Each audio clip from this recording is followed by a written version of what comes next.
I'm very happy to have you again. And this time we are going to talk about werewolves in Mongolian tradition, where wolf is not a werewolf, but rather a kind of revered ancestor, a spiritual guide, and powerful symbol of strength and freedom. How how Yes. the how the werewolf in Mongolian tradition differs from the werewolf of European tradition, because in European tradition it's considered like a monster, like some kind of a nocturnal creature, like vampire. Although vampires in modern cinematography are associated with aristocracy, and werewolves are more like working class monsters, so to say. Well, this is it's getting close to Halloween, so this is a good topic about uh, humans transforming into animals. And I'm just talking about it though within not so much within the cultural context of the Mongols themselves, but within the stories that they were spreading around. Uh, as Europeans, for instance, and Chinese people came into contact with Mongols, they'd hear stories about strange monster people, including those who could turn into dogs. Not so much a werewolf as a were dog. Um, and Christopher Atwood, a known historian, when he's encountering these things, he said, um, previously, historians of the Mongol Empire have treated the dog people as simply apocryphal monsters with no historical reality. Their presence in the story among the bizarre legends told by John of Plano Carpini certainly does not add to the tale's credibility, and the existence of stories of dog people elsewhere in mythology from China and the so-called Alexander Romance stories that were really popular in the Middle Ages make these tales seem like a well-worn topos of medieval myth-making. In Inner Asia, the dog people appeared among the most monstrous far northern people, such as the Cowfoot or Oxfoot people, for the first time in Tibetan travelogues of the mid 8th century based on Uyghur informants, and again in the mid 10th century in the travelogue of Hu Jiao based on Khitan informants. So that was the Khitan Liao, who had an empire in northern China and Mongolia before the Mongol Empire. They also told stories about the dog people.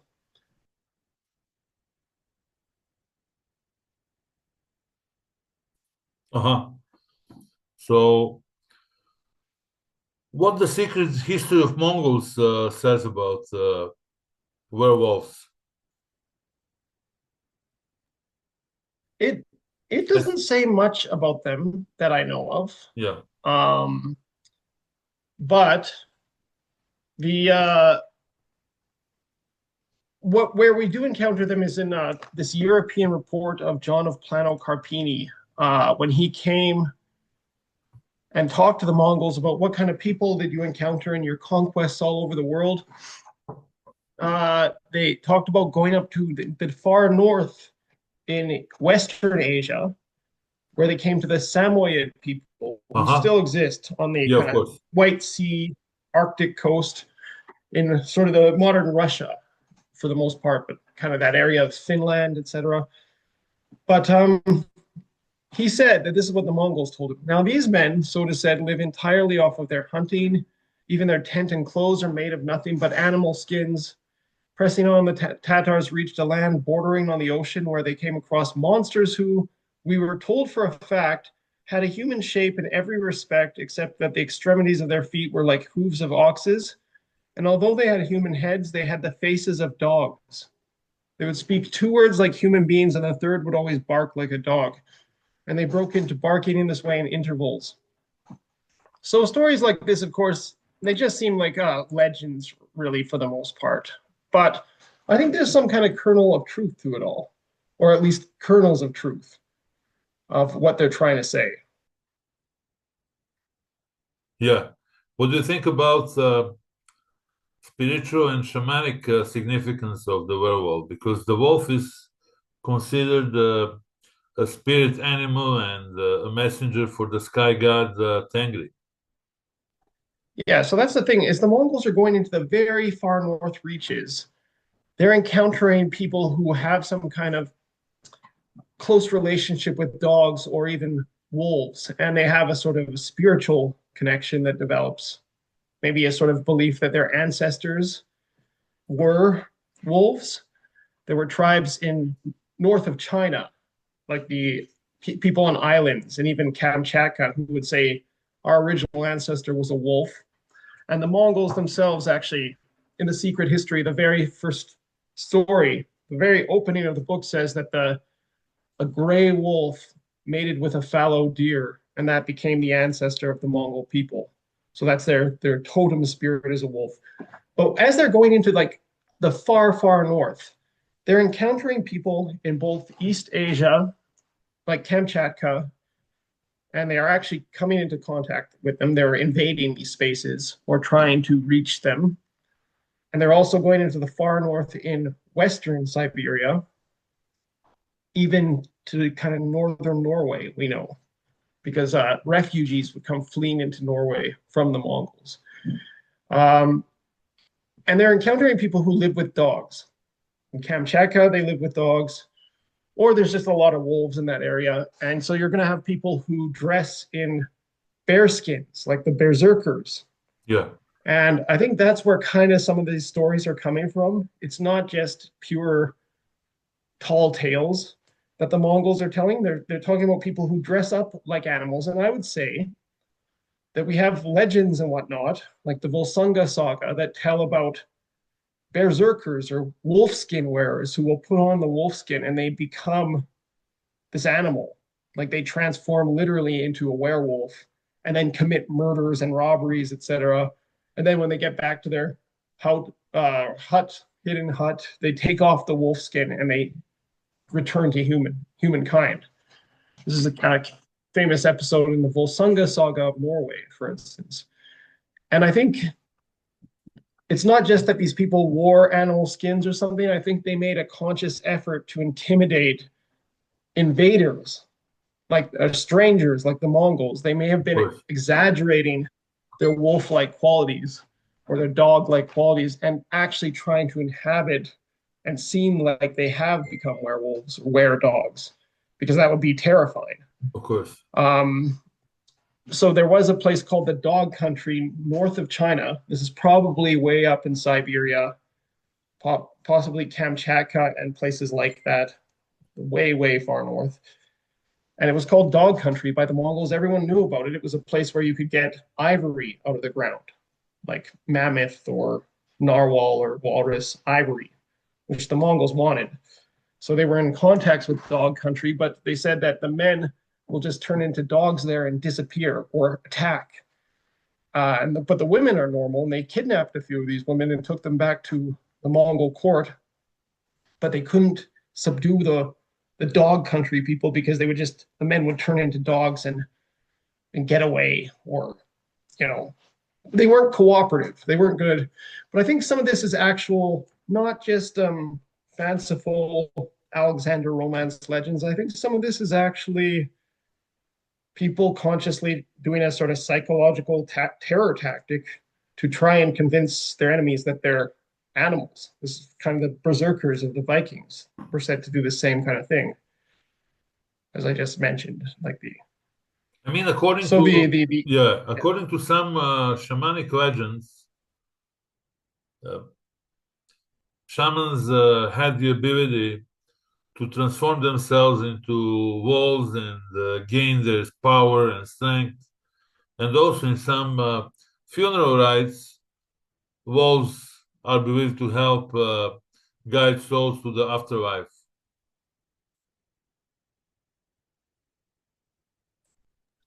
Yeah, so there's a there's a connection that these people have, and in fact, just to show how this could happen, how people could start to connect the animals to the people via their lifestyle or their beliefs or whatever.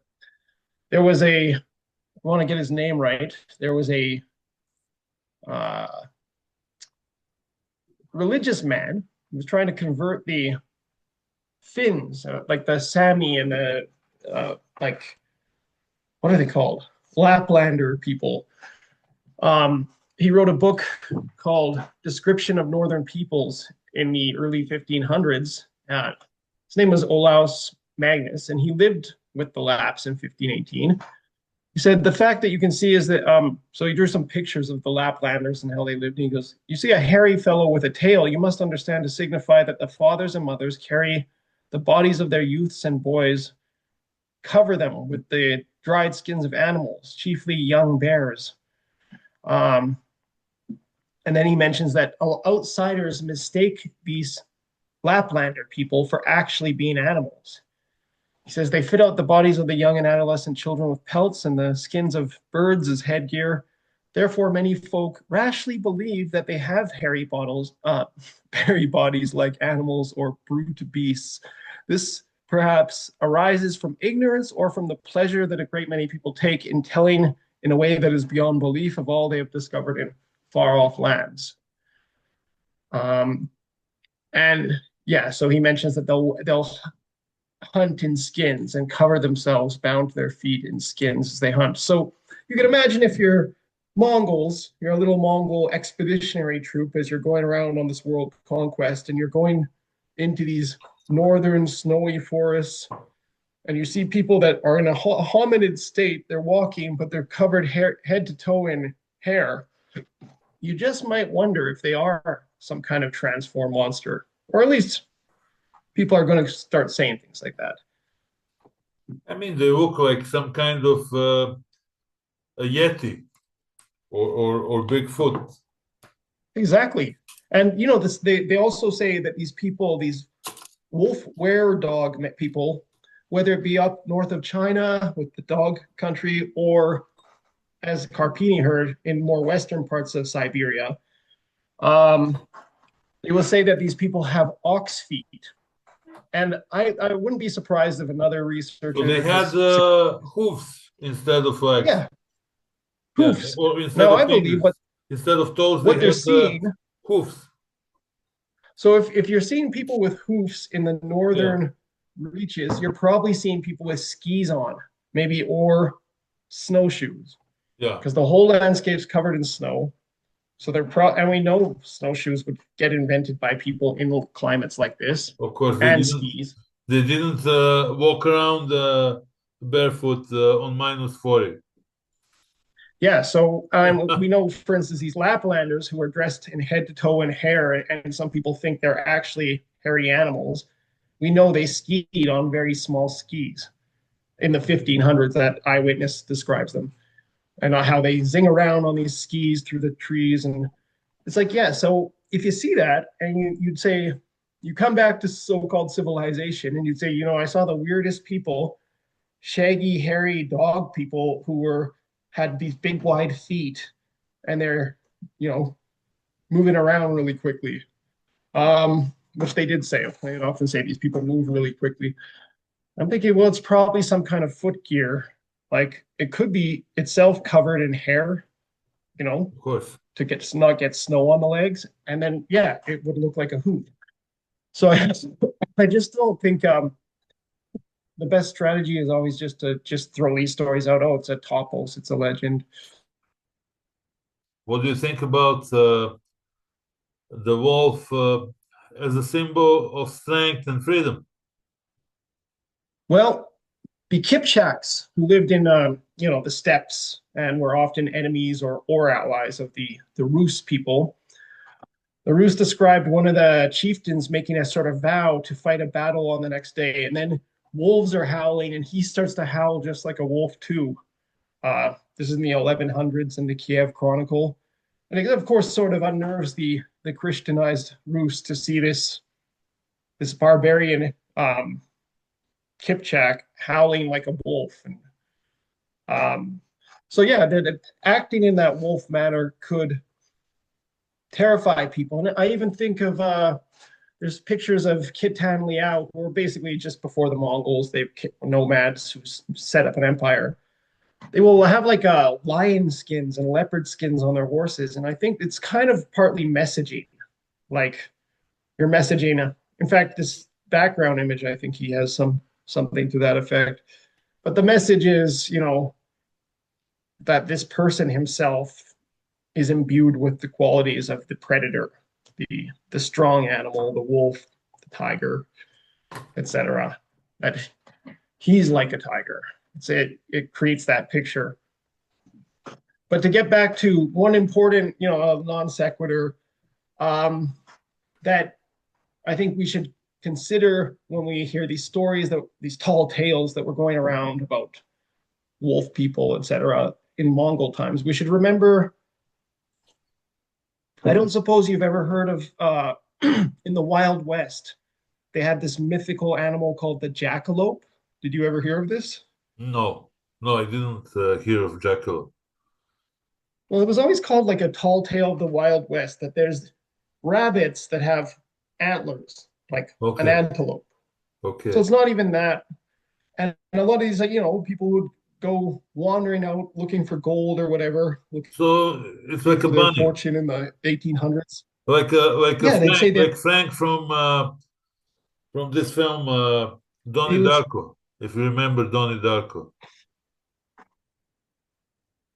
in the film Donnie exactly. Darko, Frank is So they're always mixing the word jackrabbit. playing games with Donnie Darko. He's chasing him. He comes out of the mirror in the bathroom. When he goes out on the date with the girlfriend, he's fucking around with his mind in the cinema.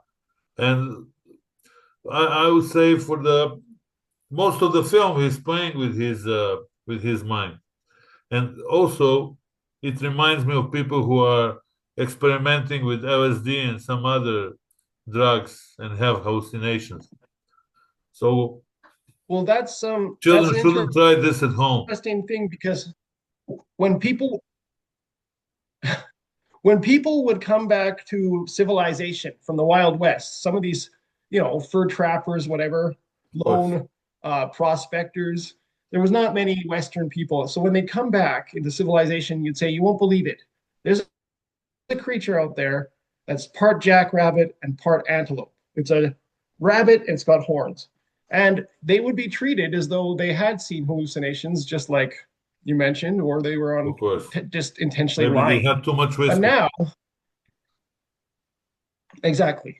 And it would just be, say, a tall tale of the West. But now we know that there's actually this fungus that gets on rabbits. It's happening all the time in North America now.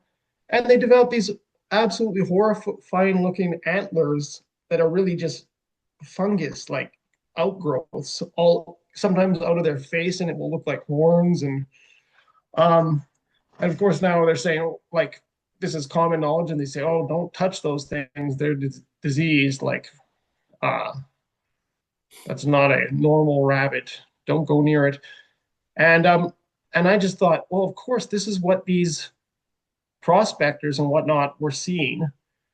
And then they're being accused of being spinners of wild, fabulous stories, just to scare people or cause people to marvel. And it's like, no, they were probably just encountering rabbits with a facial fungal infection that is totally getting out of control on their head. And I even thought, putting that story in context, I thought it's not even that outrageous for people to say, "Oh, I saw a rabbit with horns on its head," and yet it was treated that way. And so sometimes there's a little too much suspicion, and I just think, especially with the ox feet, we should be looking for explanations for these things rather than just saying, "Well, it's just the medieval imagination loved a good monster," but In there can be medieval reasons for this. in And medieval as I showed, tradition in Europe, hares were main villains. Rabbits, hares, they were depicted as main villains.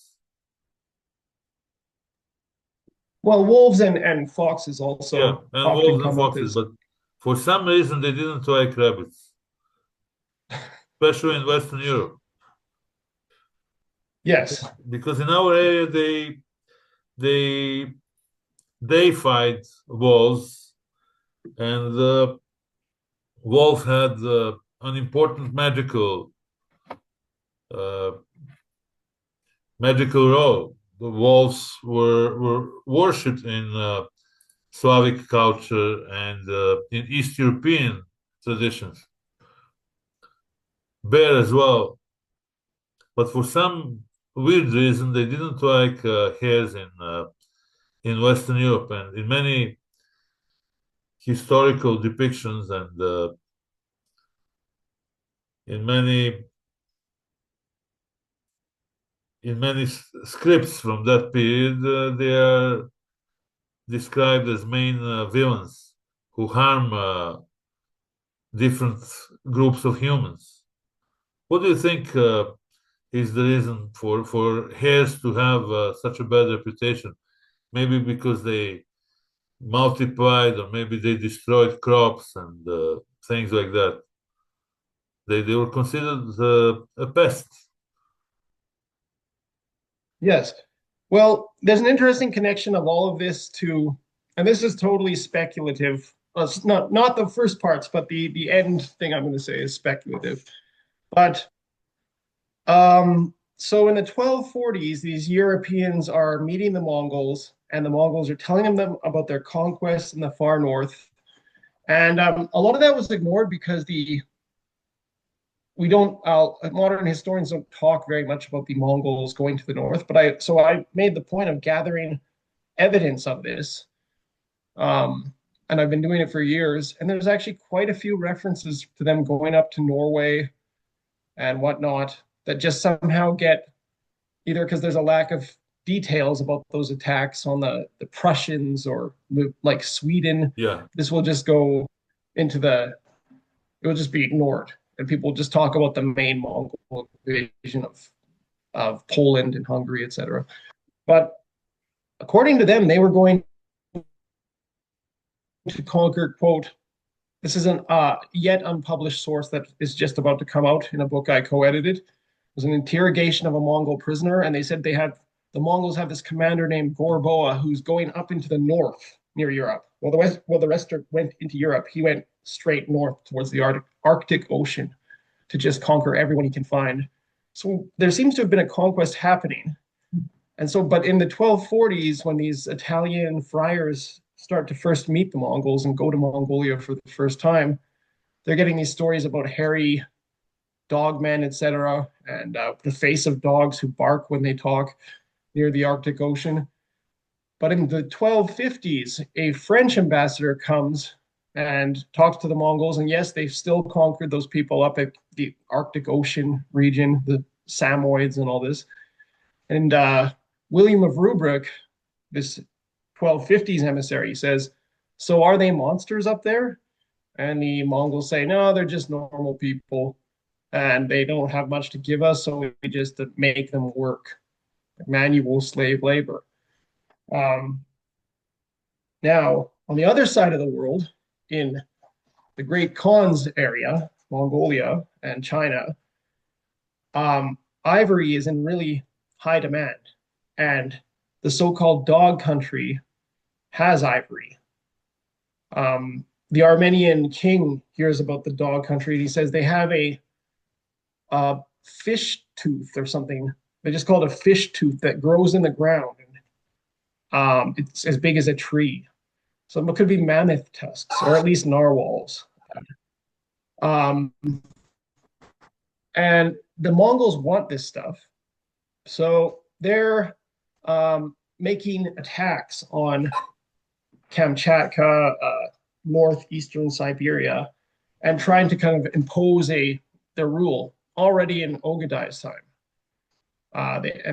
And of course encountering people with dogs who think can turn into dogs, etc.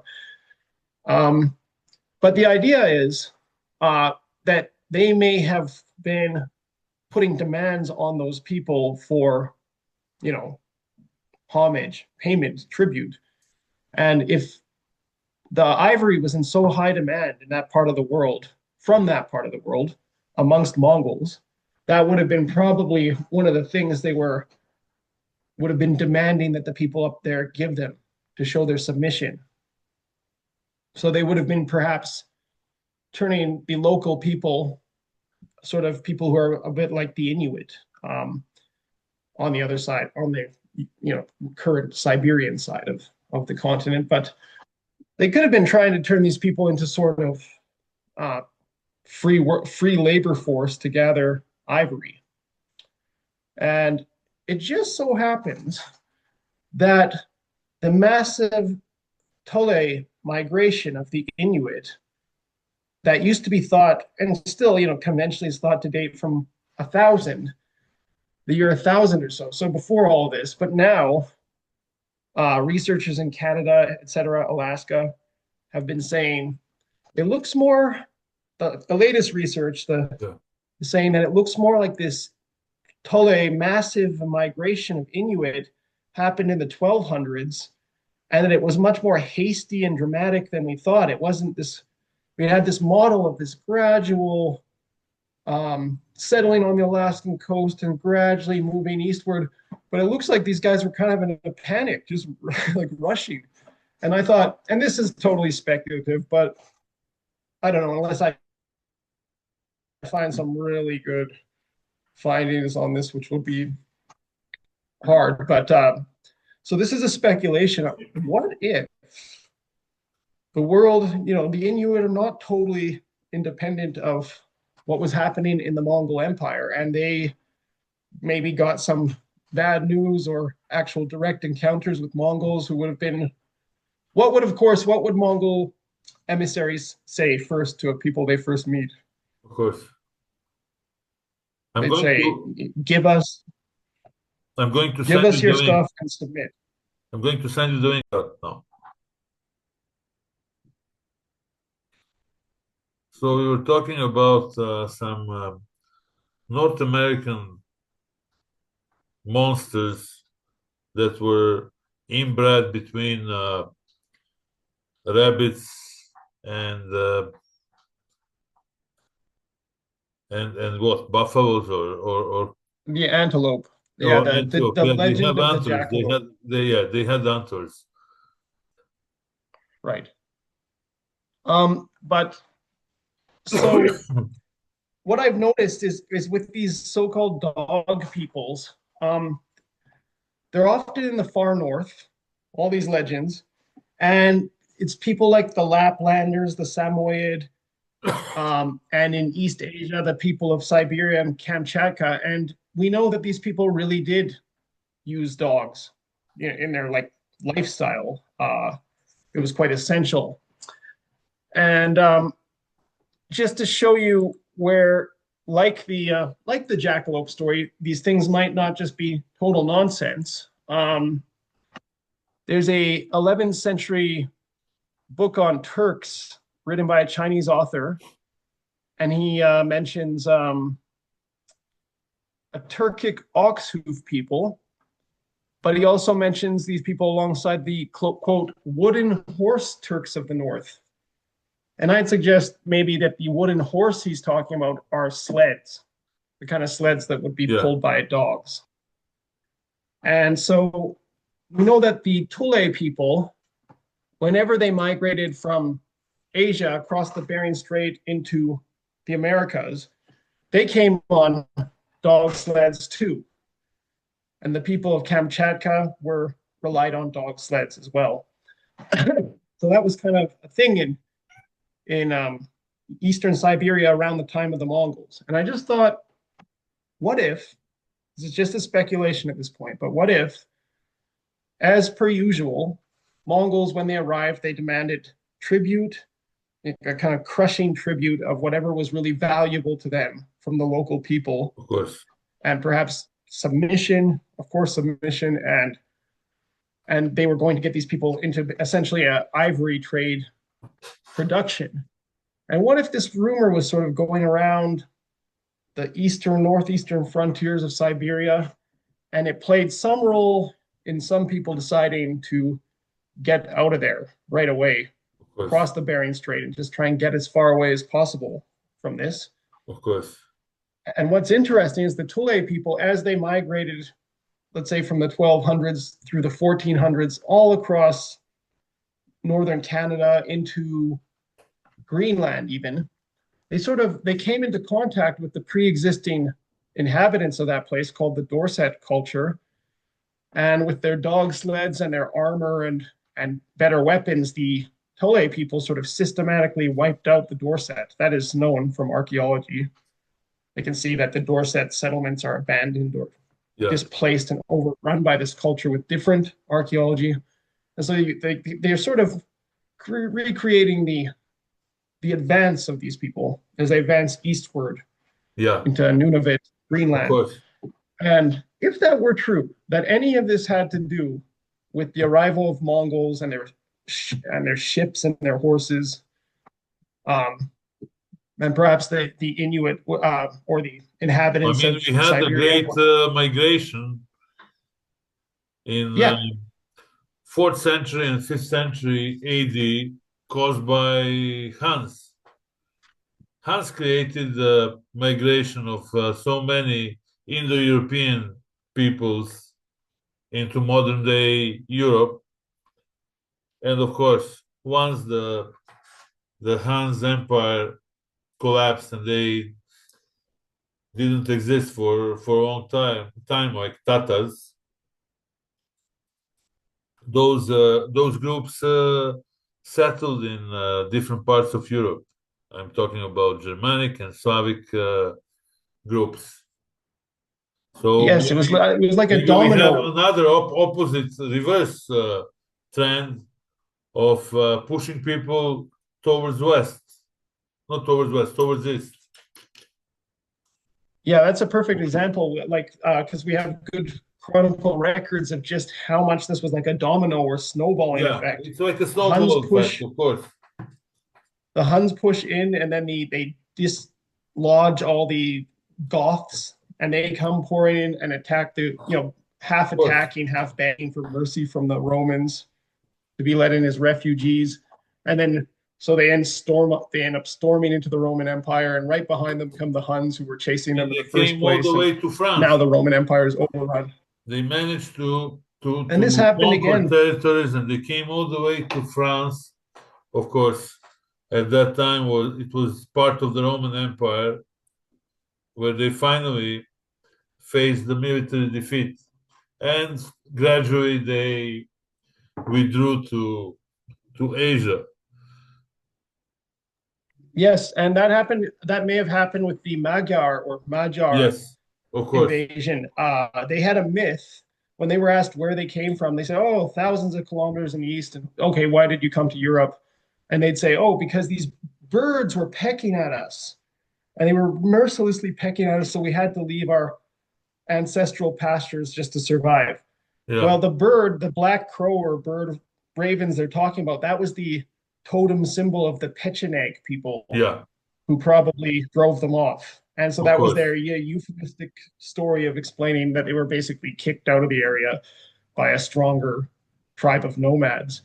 But that happened all the time. The Kuman Kipchak showed up in the 1000s, but we know that they're attacking Kiev and Rus suddenly appearing and attacking. This was related to a domino effect of displaced peoples going all the way to the China, basically the Yes. borders of China. And so, what if that happened? What if something just like that happened in North America, and we could show any kind of evidence that might convince people that the Mongol arrival The could Mongol have been part of expansion pushed them all the way to Alaska, Canada, and an parts ultimate, yeah. of modern day America and Greenland. Yeah, there's a And possibility of in that. doing so, they violently seized that territory from the people who already existed there, the Dorset Yeah, culture. And in that case, we would really be looking at the 1200s, 1300s as the first world war in history, because the Mongols are fighting in Indonesia, they're invading Java, they're on the borders of the Mamelukes who are based in Cairo in yeah. Egypt. And of course, there's so Africa's involved, India's fighting them, Southeast Asia, Thailand, They tried to take over modern day Vietnam as well, and although northern, they couldn't succeed. yes. these actually sometimes did temporarily succeed. It Yeah, submitted, but then it would just change its mind when they left. Same with Burma. Burma yeah, was submitted by the Mongols, and the Khmer and Cam. So, and then you actually had refugees from the north, these northern monster people, showing up in Norway in their sagas in the 1200s, begging the Norwegian king to just settle them up in the on the coast of Norway somewhere so they can be safe from the quote Tatar. yeah, And when you look at it like that, Germans are involved. You know, they're interrogating Mongol prisoners in Belgium in 1241, of course. and then you have a culture in that's ultimately going to be exterminated in Greenland because of these chains of events. You might really have a good case for saying, and who knows, it could sell a book too. You could say the real First World War was the Mongol conquest. But There's some accounts, maybe I'm mistaken. Correct me if I'm mistaken, which claim that during the Mongol expansion in Eurasia, 15% of the population was killed.